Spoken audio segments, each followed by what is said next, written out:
अस्सलाम वालेकुम my YouTube family and welcome back to my channel. जी कैसे हैं आप सब? अल्हम्दुलिल्लाह मैं भी खैरियत से हूँ और दुआ करती हूँ कि आप भी जहाँ जहाँ हैं अल्लाह ताला आप सबको अपने हिफ्ज़ ईमान में रखे और आप सबके लिए बहुत बहुत आसानियाँ पैदा करें।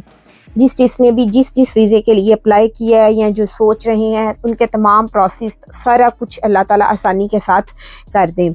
जी आज का मेरा ये जो व्लॉग है, जो वीडियो है जी, इसमें मैं उन लोगों को के बारे में के लिए मैं ये वीडियो बना रही हूँ। बहुत सारे लोग मुझे मैसेजेस करते हैं और पूछते हैं जी हम यूके आना चाहते हैं, हम ज़्यादा पढ़े लिखे नहीं हैं और हम मतलब हम आइल्स भी नहीं कर रहे, हमें आइल्स में फ़ेल होने का डर है, तो हमारी ज़्यादा क्वालिफ़िकेशन भी नहीं है, तो हमें बताएं कि हम यूके आ सकते हैं। तो अगर आप पाकिस्तान से यूके आना चाहते हैं और आपके पास कोई क्वालिफ़िकेशन नहीं है, कोई एक्सपीरियंस नहीं है, आइल्स में भी फ़ेल होने का डर है, तो जी एक रास्ता है जिससे आप पाकिस्तान से यूके आ सकते हैं। तो अगर आप पाकिस्तान से यूके आना चाहते हैं तो उसके लिए जी आप जो यूके का सीजनल वर्क वीज़ा है ना, उसके के लिए अप्लाई कर सकते हैं। ये वीज़ा जो है जी ये 6 से 8 माह का ऑलमोस्ट होता है और इस वीज़ा के लिए ना तो आपको कोई डिग्री करनी है, ना ही कोई इंग्लिश का टेस्ट चाहिए और ना ही जी आपका कोई एक्सपीरियंस चाहिए।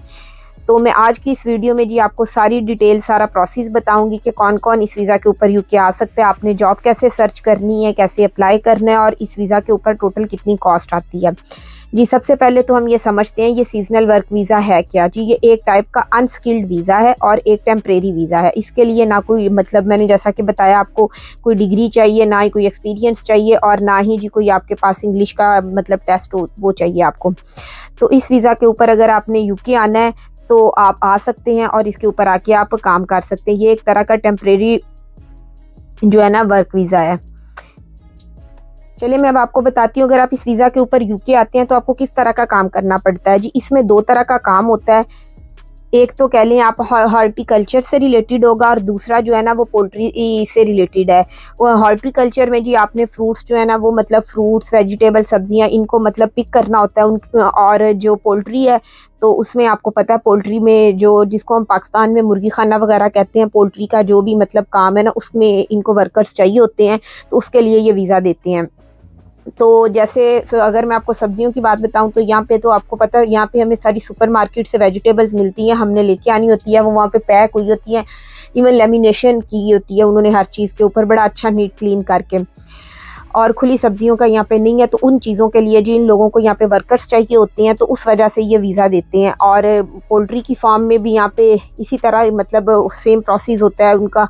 सुपर मार्केट से चिकन वगैरह मिलता है तो वो भी बहुत नीट क्लीन हुआ हुआ पैक हुआ मिलता है। तो इन दोनों चीज़ों के लिए जी फिर इन्हें बाहर से वर्कर्स मंगवाने पड़ते हैं, तो ये फिर ये जो वीज़ा है ना ये देते हैं यूके वाले जो हैं जी सीजनल वर्क वीज़ा। और 2023 के 2023 के शुरू में ही ना यूके गवर्नमेंट ने अनाउंस किया था जी ये जो है ना 45,000 जो है ना वो लेबर उन्हें चाहिए, वो मंगवाएगी मतलब दूसरी कंट्री से इन फील्ड्स में काम करने के लिए, हॉर्टिकल्चर और पोल्ट्री फार्म में ना। और ये भी मतलब क्या सेम यही जो है ना 2024 में भी उन्होंने कहा था जी इतने ही वर्कर्स हमें चाहिए होंगे काम करने के लिए। और इसके अलावा जी डिमांड अगर फुलफिल नहीं होती तो ये जो लिमिट है इनकी 45,000 लेबर की या वर्कर्स की ये बढ़ भी सकती है ना।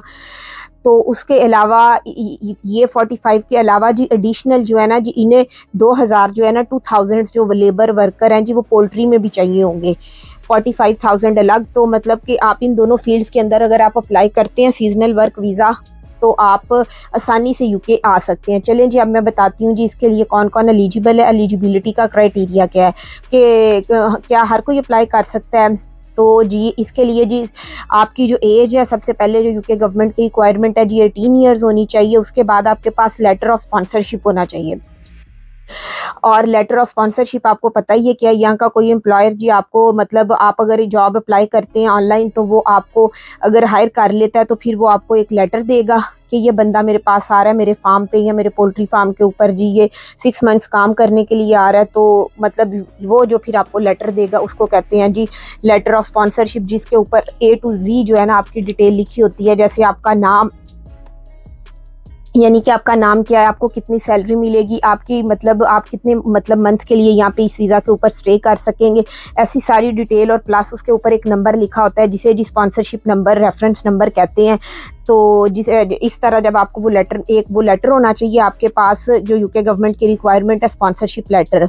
और उसके बाद जी आपने जी अपनी जो है ना मेंटेन करनी है अपना बैंक बैलेंस, कम से कम जी आपको 1250 जो पाउंड्स है ना, 1250 पाउंड्स जो है ना, वो आपके अकाउंट के अंदर होने चाहिए। 28 डेट्स की आपने ये स्टेटमेंट दिखानी है, ताकि अगर आप यूके में आते हैं तो आप शुरू में अपने आप को ना सपोर्ट कर सकें जी। इससे ज़्यादा इस वीज़े की और कोई रिक्वायरमेंट नहीं है। और उसमें भी अगर जी आपका जो एम्प्लॉयर है अगर वो ये कह दे कि मैं शुरू के इसके सारे एक्सपेंसेस जो है ना, मैं कॉस्ट ऑफ लिविंग में अगर इसको खाना रहाइश सब कुछ दे रहा हूँ, तो आपको फिर ये भी मतलब दिखाने की ज़रूरत नहीं होगी। और सबसे पहले जी अब मैं आपको बताती हूँ जी आपने इसको अप्लाई कैसे करना है। आपने वैसे इसको अप्लाई ऑनलाइन करना होता है। मैं आपको कुछ मतलब लिंक्स डाल दूँगी जो यूके गवर्नमेंट की तरफ से अथेंटिक एजेंसीज़ हैं उनके, तो आप उनसे कॉन्टैक्ट करके अप्लाई करके तो आप वहाँ पर अप्लाई कर सकते हैं, स्पॉन्सरशिप लेटर ले सकते हैं। उसके बाद आपने जब स्पॉन्सरशिप लेटर आपके हाथ में आ जाए, मतलब आपको आ जाए, तो उसके बाद आपने क्या करना है, आपने ऑनलाइन जी अप्लाई कर देना है।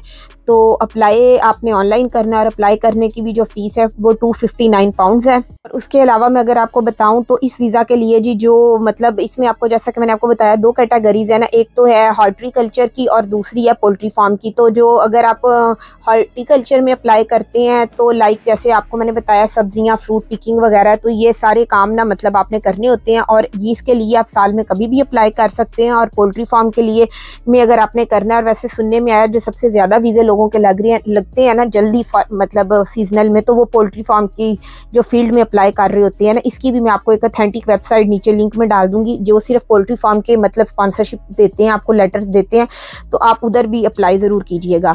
तो ये 2 अक्टूबर से लेकर 31 दिसंबर तक के लिए ना मतलब आप इसमें आते हैं, उन दिनों शायद यहाँ पे क्रिसमस की वजह से काफ़ी ज़रूरत होती है इसलिए। और अब मैं आपको बताऊँ इसकी सैलरी कितनी है, क्योंकि ये बहुत बड़ा फैक्टर होता है जी। अगर आप मतलब एक कंट्री से दूसरी कंट्री जॉब करने आ रहे हैं तो आपको होता है जी भाई सैलरी कितनी हो।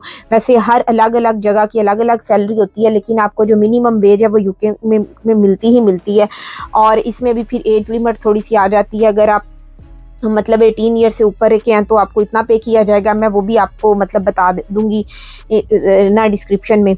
और उसके अलावा इसकी वीज़ा की मैंने आपको फ़ीस बताई है 259 पाउंड्स हैं। और इस जॉब के ऊपर आपको यूके आना चाहिए या नहीं, तो मैं कहूँगी जी आपको ज़रूर अप्लाई करना चाहिए, ज़रूर आना चाहिए। अगर आप अनस्किल्ड हैं और अपनी कंट्री में काम कर भी रहे हैं तो भी आपको यहाँ आना चाहिए, क्योंकि यहाँ पे आपको अच्छी पे मिलेगी इस वीज़ा के ऊपर और अच्छा खासा आप अर्न कर सकते हैं। कुछ केसेस में तो जो है ना एम्प्लॉयर्स आपको खाना और रहाइश वगैरह भी देते हैं, तो आपके वो भी जो है ना वो खर्चे बच जाते हैं। अब मैं आपको बताती हूँ जी इस वीज़ा में आप क्या क्या जो है ना वो नहीं कर सकते। और जी आप इस वीज़ा में अपनी फैमिली को अपने साथ नहीं ला सकते। ये 6 मंथ्स का वीज़ा होता है और जैसे ही ये आपका वीज़ा ख़त्म होता है तो आपको जी वापस जाना होता है। इन केस अगर आपका एम्प्लॉयर्स कहे जी अभी और काम है या मुझे चाहिए और वो आपका वीज़ा एक्सटेंड करवाए तो फिर आप रुक सकते हैं। लेकिन अगर वो बोल दें जी अब आप उनका काम ख़त्म हो गया तो फिर आपको उस जो आपका वीज़ा लगा होता है उसके दौरान 6 मंथ्स के बाद आपको अपने कंट्री वापस जाना होता है। उसके बाद जी PR इस वीज़ा में नहीं मिल सकती आपको, क्योंकि ये टेम्परेरी वर्क वीज़ा है।